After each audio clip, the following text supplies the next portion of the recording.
যুবকরা যে সব থেকে বেশি কোরআনের জন্য যারা জীবন দিলেন, যুবকরাই তার মধ্যে বেশি ছিল। হযরতে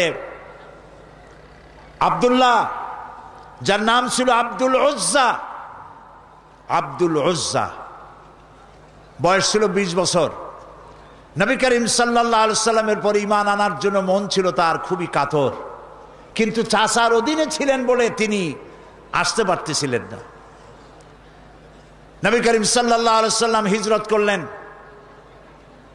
আব্দুল উজ্জার মন কাঁদতে লাগলো যে ইসলাম কবুল করতে পারলাম না। তিনি চলে গেলেন চাচার কাছে, বললেন, চাচা, মুহাম্মদ সাল্লাল্লাহু আলাইহি ওয়াসাল্লাম যে আখিরি জামানার পয়গম্বর, সে ব্যাপারে আপনার মত কি? তিনি বললেন, আমারও তো তাই মনে হয়।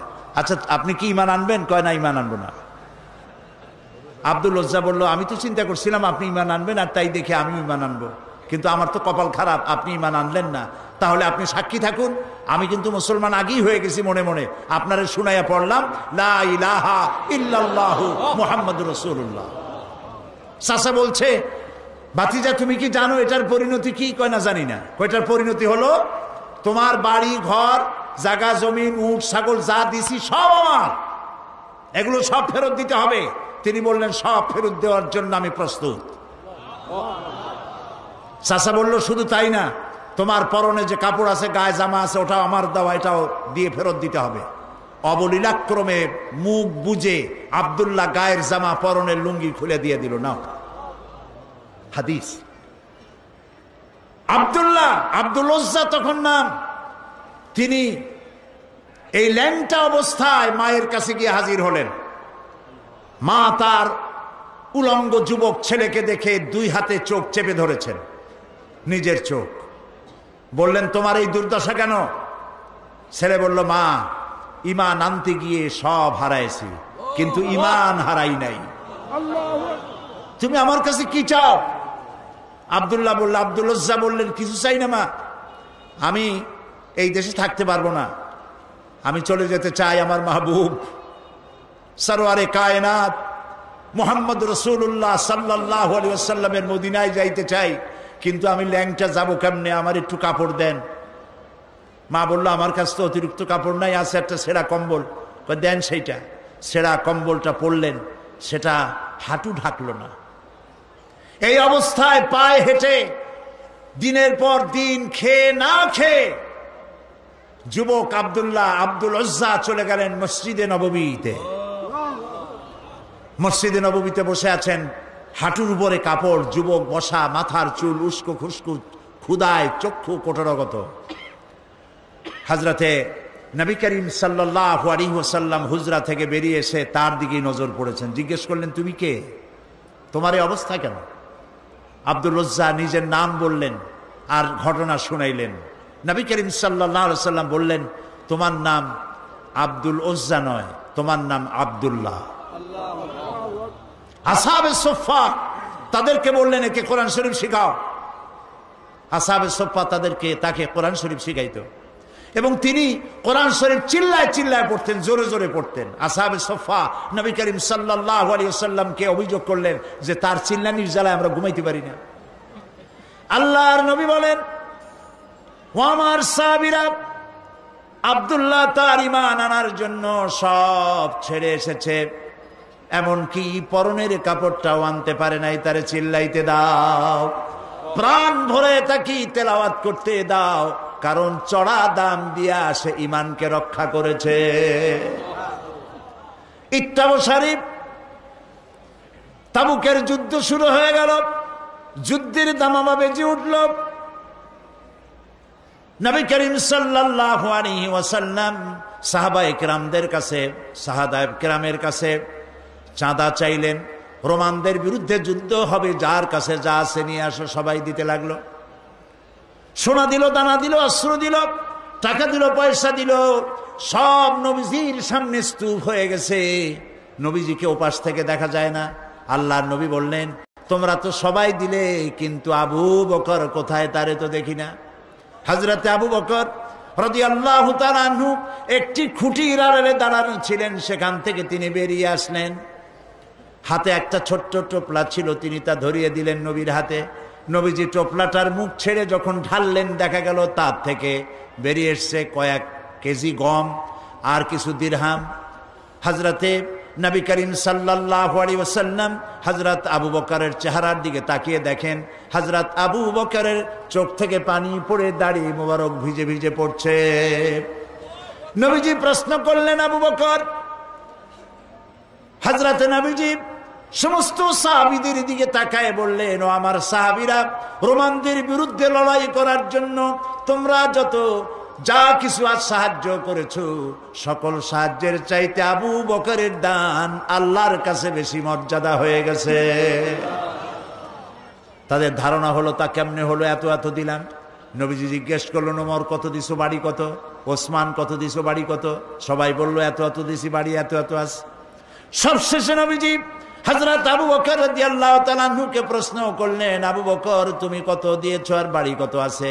হযরত আবু বকর রাদিয়াল্লাহু তাআলা আনহু বললেন, ইয়া রাসূলুল্লাহি, আবু বকরের ঘরে জাগতিক সম্পদ বলতে যা বুঝায় সব এনে নবীজির কদম মোবারকে হাজির করে দিয়েছি। আমি আবু বকরের ঘরে আল্লাহ এবং রাসূল ছাড়া কোনো জিনিস আর এখন বাকি নাই। নবীজি 30,000 সৈন্য নিয়ে আগালেন জিহাদের জন্য। পথিমধ্যে হযরতে আব্দুল্লাহ নবীজির সামনে এসে দাঁড়ালেন, বললেন, ইয়া রাসূলুল্লাহ, আমি আমার নজরে তাকায় দেখলাম সাহাবায়ে কেরাম যার কাছে যা ছিল সব আপনার পায়ের উপরে, আপনার কদম মোবারকে উৎসর্গ করেছে। আমার কিছু নাই, এই যুদ্ধে কিছুই দিতে পারলাম না। আমি শুধু দোয়া চাই, হে রাসূল, আমার সবচাইতে প্রিয় জীবনটা যেন এই জিহাদে আমি দান করে দিতে পারি। প্রিয় ভাইয়েরা আমার, নবীজি বললেন, একটা গাছের ছাল নিয়ে আস। একটা গাছের ছাল আনা হলো। নবীজি গাছের ছালটা নিয়ে হযরত আব্দুল্লাহর হাতে বেঁধে দিয়া বললেন, রব্বুল আলামিন, আমি আব্দুল্লাহর রক্তকে কাফেরদের জন্য হারাম বানায়া দিলাম। হযরত আব্দুল্লাহ বলেন, ইয়া রাসূলুল্লাহ, আমি চাইলাম শহীদ হওয়ার জন্য, আর আপনি আমার রক্ত কাফেরদের জন্য হারাম করে দিলেন। নবীজি বললেন, আব্দুল্লাহ, এখন যদি তোমার মওত জ্বরেও হয়, শহীদি মওত হয়ে যাবে। নবী করিম সাল্লাল্লাহু আলাইহি সাল্লাম রোমানদের সাথে লড়াই করার জন্য চলে গেলেন তাবুকে। রোমান সৈন্যরা যখন শুনেছে যে আল্লাহর নবী নিজে আসতেছেন আর তার সাথে রয়েছে 30,000 সৈন্য, 2 লক্ষ কাফের সৈন্য সমানে পালাইছে উল্টা দিকে, জিহাদের ময়দানে আর আসে নাই। রাসূলুল্লাহ তাবুকে পৌঁছে গেলেন। 20 দিন এখানে তিনি অপেক্ষা করলেন। একদিন নবীজির কানে খবর এলো, কেউ এসে খবর দিলেন, ইয়া রাসূলুল্লাহ, আপনি যে আব্দুল্লাহকে মহব্বত করেছিলেন, গাছের ছাল পরায় দিয়েছিলেন, সেই আব্দুল্লাহ কয়েকদিন জ্বরে ভুগে এই গত রাত্রে ইন্তেকাল করেছেন। নবীজি বললেন, তাকে দাফনের ব্যবস্থা করো। কাফন পরানো হলো, দাফনের ব্যবস্থা করা হলো। কবরের ভিতরে একজন নামলেন আর 2 জন বহন করে নিয়ে এলো লাশ। একজনে একটা বাতি ধরায় রাখলো, রাতের বেলায় টিম টিম করে বাতি জ্বলে।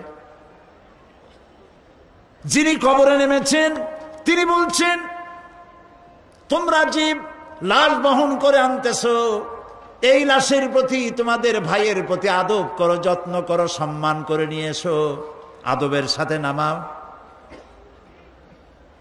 যিনি কবরের ভেতরে বসে এই লাশ ধরলেন তিনি আর কেউ নয়, বিশ্বনবী মুহাম্মদুর রাসূলুল্লাহ সাল্লাল্লাহু আলাইহি সাল্লাম নিজে কবরে দাঁড়ায়া লাশ নামাইয়া দিলেন। যারা লাশ বহন করে আনলেন তারা ছিলেন হযরত আবু বকর, হযরত ওমর রাদিয়াল্লাহু তাআলা আনহুমা। যিনি বাতি ধরিয়ে রাখছিলেন তিনি হযরত বেলাল। নবী করিম সাল্লাল্লাহু আলাইহি সাল্লাম নিজ হাতে আব্দুল্লাহকে শোয়াই দিয়া কবরের উপরে সে মাটি দিয়ে নবীজি 2 হাত আল্লাহর দরবারে উঁচু করে বলেন, রব্বুল আলামিন, এই কবরের মধ্যে আব্দুল্লাহকে শোয়াই দিলাম। আজকের সন্ধ্যা পর্যন্ত আমি তোমার রাসূল আব্দুল্লাহর উপরে রাজি ছিলাম, আল্লাহ তুমি আব্দুল্লাহর উপরে রাজি আর খুশি হয়ে যাও। হযরত আব্দুল্লাহ ইবনে মাসউদ রাদিয়াল্লাহু তাআলা আনহু সেখানে দাঁড়ানো ছিলেন। তিনি বলতেছিলেন, আহারে, আজ যদি আব্দুল্লাহর লাশ না হয়ে আমার লাশ হইতো, আমার ভাগ্যটা খুলে যেত। প্রিয় ভাইয়েরা আমার, যারা আল্লাহর দ্বীনের জন্য জীবন দিলেন তারা যুবক ছিলেন। এই যুবকেরা আল্লাহর দ্বীন প্রতিষ্ঠার জন্য স্ত্রীর মায়া ভুলে গিয়েছে, মায়ের মায়া ভুলে গেছে, বাপ মায়ের মায়া ভুলে গেছেন। কোরআন প্রতিষ্ঠার জন্য জান মাল সকল কিছুকে উৎসর্গ করে তারা ময়দানে নেমেছেন। এই রক্তের উপরে ইসলামের পতাকাকে আল্লাহ উড্ডীন করে দিয়ে মদিনায় আল্লাহ দ্বীন প্রতিষ্ঠা করে দিয়েছিলেন। আজ যদি পৃথিবীর দ্বিতীয় বৃহত্তম মুসলিম দেশ, এই দেশে যদি আমরা কোরআনের পতাকাকে উড্ডীন করতে চাই, তাহলে যুবকদেরকে ময়দানে আগায় আসতে হবে, যুবকদেরকে এগিয়ে আসতে হবে। তাওহীদ এবং বেদাত, তাওহীদ এবং তাওহীদকে প্রতিষ্ঠিত করার জন্য শিরক এবং বেদাতকে নির্মূল করে দিয়ে আল্লাহর দ্বীন প্রতিষ্ঠার জন্য আগায় আসতে হবে। তাহলে আশা করা যায় পৃথিবীতে এই গোটা বিশ্বের ভিতরে দ্বিতীয় বৃহত্তম মুসলিম দেশ, এদেশে আল্লাহর কালেমার পতাকা একদিন উড়বেই উড়বে ইনশাআল্লাহ। আমরা কি সেই আল্লাহর দ্বীনের পতাকা, কোরআনের পতাকা আমাদের দেশে উঠুক, এটা কি আমরা চাই? বলেন, এটা কি আমরা চাই? প্রিয় ভাই সব, কোরআনের আইন প্রতিষ্ঠার জন্য শুধু ওয়াজ শুনলে হবে না, আন্দোলনের শরীক হতে হবে। রাজি আছেন আপনারা? কোরআন প্রতিষ্ঠার আন্দোলনে শরীক হতে হবে। কোরআন যারা প্রতিষ্ঠা করতে চায় তাদের সাথে শরীক হতে হবে। অনেকে বলে যে এত দল, আমরা কোন দিকে যাব? বলেন এরকম, ইসলামের অনেকগুলি দল, আমরা কোন দিকে যাব? এরা খুব চালাক মানুষ। এত দল, তাতে আপনার দরকার কি? আপনার যখন অসুখ হয় তখন ডাক্তারের কাছে যান, রুগী আপনার অসুখ দেখাইতে। এ কথা তো বলেন না যে এত ডাক্তার চট্টগ্রাম শহরে, গিন্নার চোটে কোনো ডাক্তারের কাছে যায়নি। এটা আপনারা বলেন নাকি? কেস হয়েছে, মামলা হবে, এই মামলার জন্য উকিল ধরতে হবে। এখন আপনি দেখেন এত উকিল, কাজে কোনো উকিলের কাছে যাব না, এরকম কোনো পাগলে করে নাকি? দল অনেক আছে, তাতে কি হয়েছে? সেই দলের সাথী আপনারা হন। আপনাকে বেছে নিতে হবে ভালো উকিলকে, আপনাকে বাঁচতে হবে যে ভালো ডাক্তারকে, আন্দোলন খুঁজতে হবে কোন আন্দোলনে, কোন দলে গেলে পরে আপনার কোরআনের রাজ বাংলাদেশে কায়েম হতে পারে, সেটা আপনাকে বেছে নিতে হবে।